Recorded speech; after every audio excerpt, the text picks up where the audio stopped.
पर्व न्यूज। आरंभ एका नव्या पर्वाचा। मुख्यमंत्री एकनाथ शिंदे यांनी मुख्यमंत्री लाडकी बहीण योजनेनंतर लाडका भाऊ योजनेची घोषणा केली।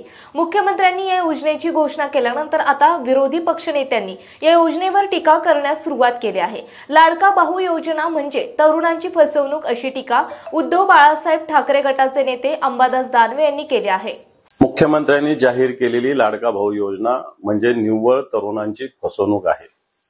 ही योजना या महाराष्ट्र सरकारमध्ये आधीपासून 1974 पासून सुरू आहे। आता या सगळ्या योजनेला रोजगार प्रोत्साहन कार्यक्रम ऑलरेडी आहे। याच्यातून अशा पद्धतीनं मुलांना 6 महिने प्रशिक्षण, नंतर त्यांना अप्रेंटिसशिप करून नंतर त्याचं मानधन ऑलरेडी दिलं जातं, नवीन काही नाही।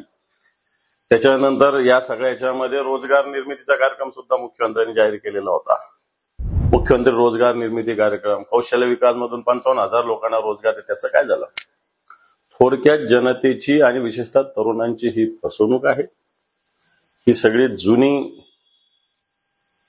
योजना आहे आणि ही जुनीच योजना नव्या नावानं मुख्यमंत्र्यांच्या नावानं हे केले। त्यामुळे मी महाराष्ट्रातील तरुणांना आव्हान करेल की या योजनेला फसू नका। आता यांना निवडणुकीच्या तोंडावर सगळे आठवतंय, लाडका भाऊ, लाडकी बहीण। प्रत्यक्षात या योजना जुन्या आहे। आत्ताच्या घडीला कुठे रोजगार इंडस्ट्रीमध्ये उपलब्ध नाही। सरकार प्रायव्हेटायझेशन मोठ्या प्रमाणावर नोकऱ्यामध्ये करतंय आणि एकीकडे तरुणांना अशा पद्धतीनं खोट्या बोलतात। पुणे शहरातील आणि जिल्ह्यातील महत्त्वाच्या आणि ताज्या बातम्या पाहण्यासाठी आजच आमच्या आरंभ पर्व न्यूज चॅनलला YouTube वर सबस्क्राइब करा आणि बेल आयकॉन प्रेस करा।